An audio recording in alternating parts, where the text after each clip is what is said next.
Hey, Justin here, FNK Classic Cars. I'm with my friend Tom here at the Lane Motor Museum. And he's going to give us the unabashed and full tour of the entire museum today. I'm happy to, Justin. I'm glad you guys have made it. It's a great place that a lot of people haven't heard of. And even if you're only into American cars, if you come here and you see nothing you like, you can't be my friend. I think they'll see at the forthcoming video here that there's really something here for everyone to enjoy. So without any further ado, let's take a look around. All right, let's go. All right. Everybody that's driven this S600 says it drives like an NSX, and you don't even notice the lack of power because it has all lightweight modern materials and it weighs virtually nothing. I haven't had the pleasure of taking it home yet, but I sure hope to sometime soon. That's a real neat looking car. Yeah, I think Chris, our gift shop manager and my boss, facilitated us getting that car. He's big into Japan. He worked over there for a few years and speaks Japanese fluently. That's his favorite car here, the N1, that little boxy Honda. This one right here? Yeah, he's jazzed it up with some Mugen parts, I understand. It has a light-up Honda emblem and better fog lights, driving lights, whatever they are. Right. Right-hand drive. Looks like to me if you went around a corner too quickly, it would just tip right over. But it's probably a blast to drive because you sit up high and it's got a low center of gravity. Yeah. I like this little guy right here. Yeah, I think that used to be Chris's favorite until we got the N1 and the S660. Any of them bring all the, can I say, racers to the yard? Yeah. When they're taken to Cars and Coffee or Import Alliance. Right. Which actually, I get a lot of respect for the kids with their big giant exhaust pipes, but they still know what a Honda S600 is. Like we have a couple of old Honda S600s that are historically significant, I think.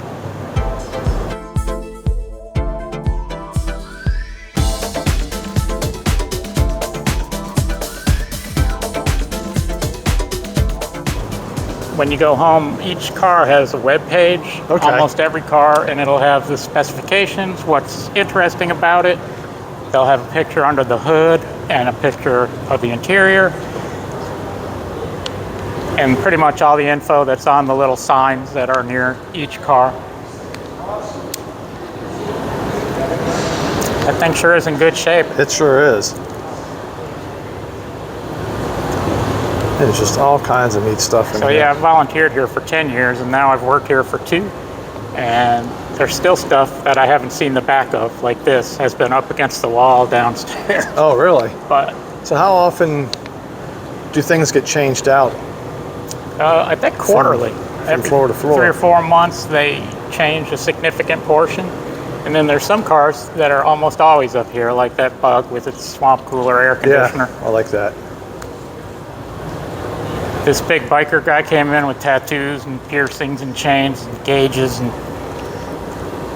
I thought he was going to cry when he saw this car. He just couldn't say enough great stuff about it, and he asked me to open the little trunk where the boot, I guess you'd say. Yeah. And then I was worried he was going to either hyperventilate or pass out and crush me. It was just so wholesome.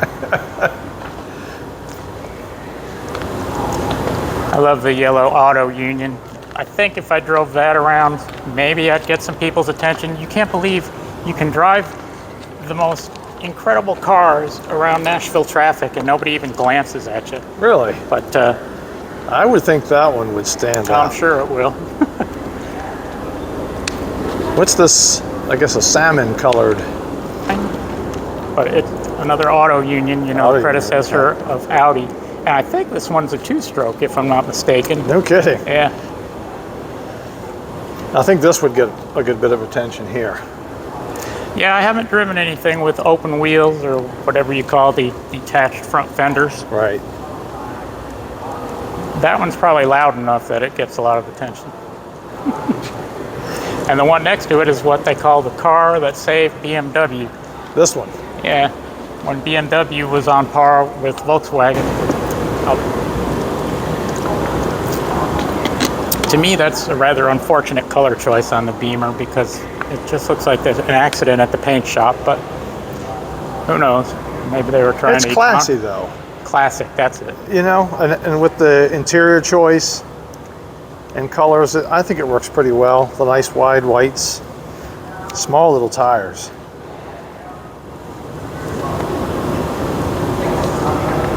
That's a pretty car. It's very cute to me. I always tell tours that if the producers of Cars had come here, the movie, Yeah. before they designed the cars for the movie, they would have had a lot more diverse faces on their cars because, man, some of these have personalities. You just look at them and almost can hear what they would sound like if they could speak.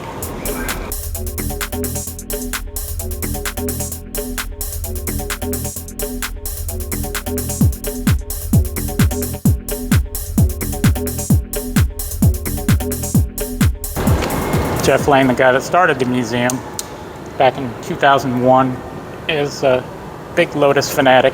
Yeah, beautiful.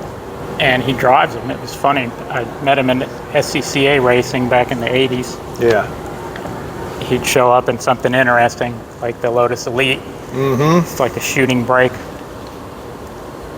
The paint on this one is insane. It's when the sun is hitting it, it looks like some kind of radioactive purple color. It's got a purple pearl in it. It's so pretty. When the sun hits it in a certain way. It's got to have direct sunlight on it. Yeah.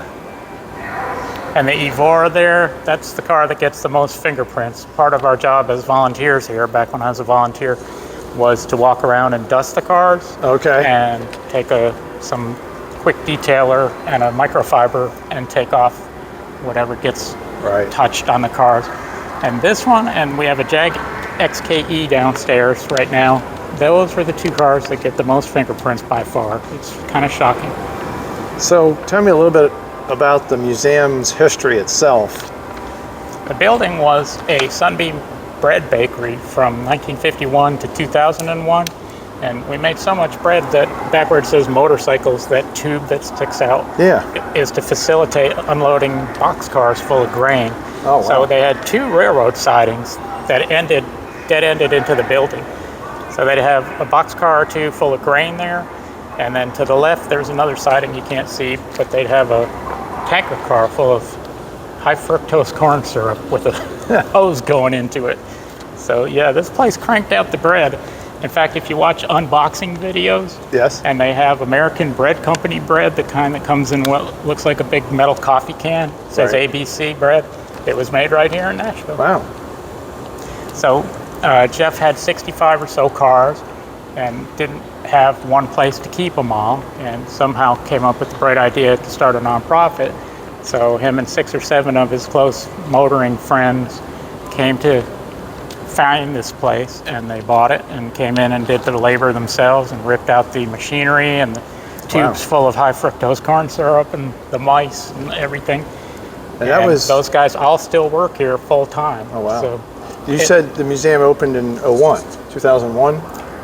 They started on it in 2001. Okay. Just a wonderful collection. We're coming up on our 20th year. What's the deal on these little guys over here? Well, the blue one to the left there was, I've heard 2 stories told on it. One that there were so many amputees and other people that were injured in World War II that in 1948 this Lamar company inventor came up with the idea for an invalid's car that could drive through a garden gate and actually into a house. It fits through a door. Okay, So yeah, I was going to get a profile here. I've heard that it's the narrowest car ever produced. And this one's been restored to a very high standard, as the hoity-toities say. And then I've seen a magazine advertisement for it that they've preserved in our archives, where the front opens up and the lady of the house has driven right up to her ice box. Okay. And she's unloading her fresh vegetables and fruits that she's shopped for right from the car in the kitchen into the cooler and the cupboard. And then this is a little 3-wheeled number. Yeah, Jason Torchinsky from Jalopnik had a funny video driving this down Murfreesboro Road, which you've had to navigate to get here. That's our address, 702 Murfreesboro Road. And behind him is this gigantic international straight truck. And it really puts in perspective how teeny weeny. I think it was this one. It might have been the other peel. But this one's a replica, but it's made on the same molds that they made the peels on. So it's just not an official peel, but that doesn't matter. Yeah. It doesn't have reverse, but I think it has a handle back there that it does. And there's not much to this car. It's so you've probably seen Jeremy Clarkson going around inside the BBC with the little 50cc two-stroke engines belting out the smoke, and he's like, pardon me, would you please turn me around? He's a big guy. I don't know how he got in there. I don't know. Must have more interior room than it appears from the outside. Is this made out of wood? Or am I imagining that? It's a fiberglass. There's one in the lobby like it too. It's a car that a guy wanted to sell the plans for, if I'm not mistaken. Right. And he was going to make money selling the plans, and everyone could build this with common hand tools at the time and with very little metal, because not everyone can work metal. But yeah, it's made out of wood. It's nothing unusual for us. We've got a whole bunch of cars that are made out of wood. I like the horn. Yeah. That's what you call an attractive nuisance in the legal field. Every kid that walks by it is honking that, looking at that rubber bulb. And this is I don't know anything about that. It's obviously got good springs. Yeah, say it's leaf springs. It's a body on leaf springs. Yep. Well, behind it, that Alfa Romeo SZ is my very favorite car from the collection to drive. That thing corners like it's on rails. And in fact, I remember in '89 when the Alfa Romeo produced the SZ, Car and Driver did an article, and they had never driven a car that could pull the G-forces around a test track that this one could. It was like the next closest car was 0.8 G, and this was 1.4 G inside lateral load. So they thought their G-force meter must have been broken. They went and rented another one. Did it again? And did it again and confirmed it. It had an electronic suspension that was way ahead of its time, that was designed by Alfa Romeo's F1 team. So it's a 3-liter Busso V6. Some people say it's the best sounding engine that was ever made. Okay. In the front, and it runs a prop shaft that spins at full engine speed all the way to the clutch, which is in the back. Interesting. The clutch and transaxle are behind the driver and passenger, and it's a hydraulic clutch, so it's a nice smooth acting clutch. It has inboard disc brakes. Check out the wheels in the back. The disc brakes are right up against the transaxle to reduce unsprung weight. And if I have an Alfa Romeo Milano, which is the same body, the same chassis as this, and I have great big open wheels on it, and it just looks so bizarre because there's nothing brakes that you can see. Yeah. So having those brakes up against the transaxle means to change the brake pads, you have to drop the whole transmission and everything. But a lot of people have taken a little shortcut and cut holes in the bottom of the trunk in order to facilitate brake pad changes from the top half. I've seen some shortcuts like that on other stuff too. Fuel pumps for Firebirds, for example. Check out the door hinges. In order to build this pillarless minivan, they had to make the doors just stout as can be, and the floor, of course. But look at how the hinges are gigantic. I see, yeah, and that's as wide as they open, which is probably, more than enough in Europe, because in Europe the parking spaces are narrower. But there's a whole cult of and it's fans a manual. of the Avantime, it's pronounced. It's a Renault Avantime from 2003. And check out the back end architecture, it's just insane. Renault really makes some stunning designs, and it's a shame we don't have them over here, as does Citroën. French cars, I mean, I'm half Italian, but the French cars are some of the most beautiful cars ever produced, if not the most. I kind of like that it's a stick shift too, big vehicle like that. Yeah. People don't realize manual transmissions are virtually bulletproof and wear-out proof. Right. They're bathed in oil all the time, and the only thing that goes is the clutch, and that'll last forever as long as you drive it correctly. Yep. That car used to be owned by Bridget Bardot. Dove gray convertible there. Right. Okay. They made one as a prototype and gave it to her. And so if you Google image search Simca and Bridget Bardot, you'll see her sitting on the hood of this and driving it.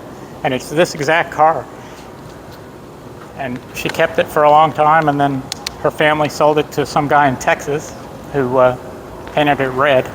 And then the museum got a hold of it maybe 3 years ago and painted it back to the original color. So, am I to understand that some of these vehicles actually still go out on the road? Because it sounds like some of them you take out, but that can't be the case for all of these, right? Everything that's road legal, including that propeller car, has Tennessee registration. It's all insured, and everything has gas and oil in it. And it's one of the mission statements that Jeff Lane put into the charter is that the collection should be shared and operable. And so there's a little core group of mechanics and car preparers who supposedly have a yearly rotation and take the cars out. Every car gets driven at least once a year. So as a staff member, how often do you get to take something? Not often enough. Not often enough. Good answer. But on the other hand, I've taken them enough that I miss my Audi A8L. I miss the massaging seats or the slamming stereo. Every time I drive something, it's like, why did I take this car? I forgot it's Tennessee and there's no air conditioning.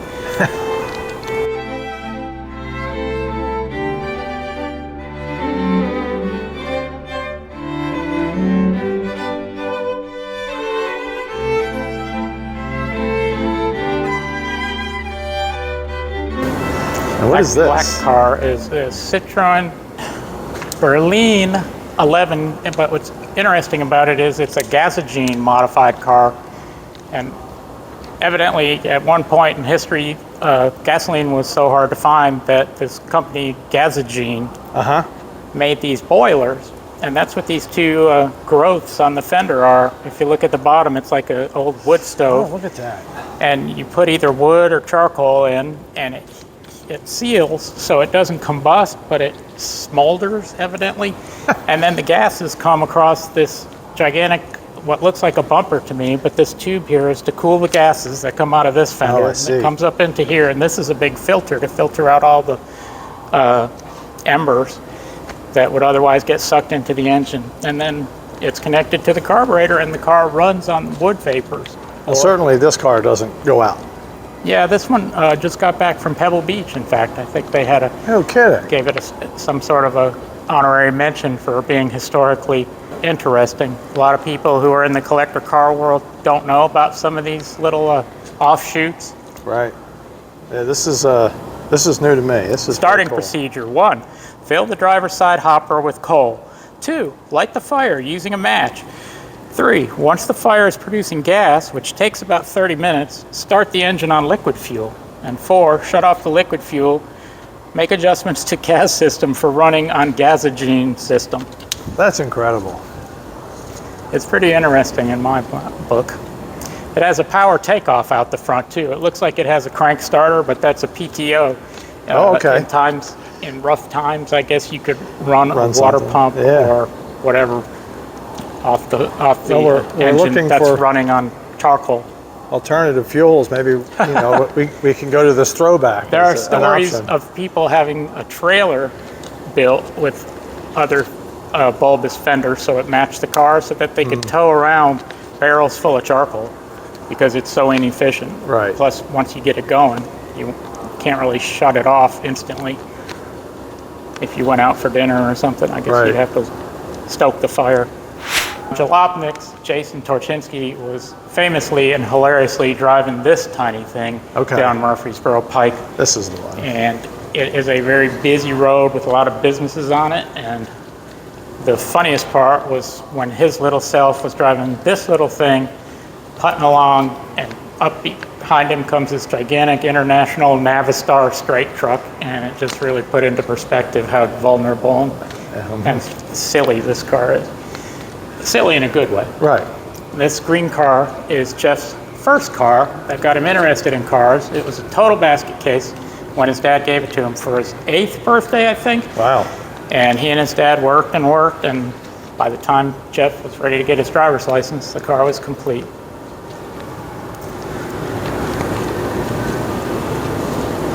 My father had a 64 MGB when I was a teenager. And I remember the first time he took me out, it was a stick shift, and I didn't know how to drive a stick. Oh, no. I figured it out pretty quick. How old were you? I was 16 at the time. Cool. And there was a picture of my brother and I in front of that car, somewhere floating around. I'll have to dig it up for the video. That's one of our newest acquisitions that I can't wait to This, yeah. be refused when I ask for the keys. Isn't that nice? It's a Renault Alpine, which Alpine is like the AMG division of Renault, or like the, who was it, Copo Yeah, of Chevrolet. she's Look slick. at the paint on that thing. It's Yeah. just wet looking. Beautiful car. And this we just got last week, so I know nothing about it. In fact, they didn't even have the sign made or anything. This car screams fun. A good time.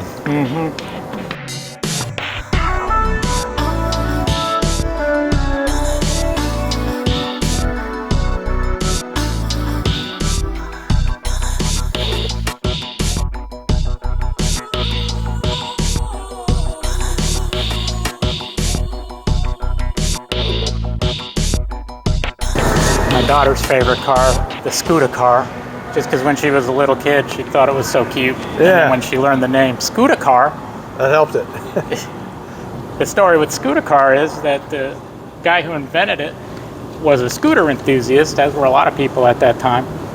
And this isn't the first generation Scooter car, but he sat on his scooter and drew a chalk outline around himself, and then he Yeah. constructed the smallest shell that he could to keep himself out of the rain, because he was in Great Britain. Oh, okay. This is an advanced Scooter car, obviously. Look at that spare tire. Yes, Isn't that funny? I was looking at that. Let's see, what size is this? It's like a little trailer tire, really. It's smaller than the front wheels on my lawnmowers. That's incredible. Everybody knows about the Messerschmitts.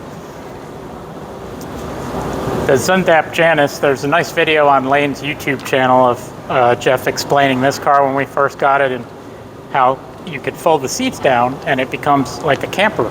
It's no kidding. one big bed. And it opens front and rear.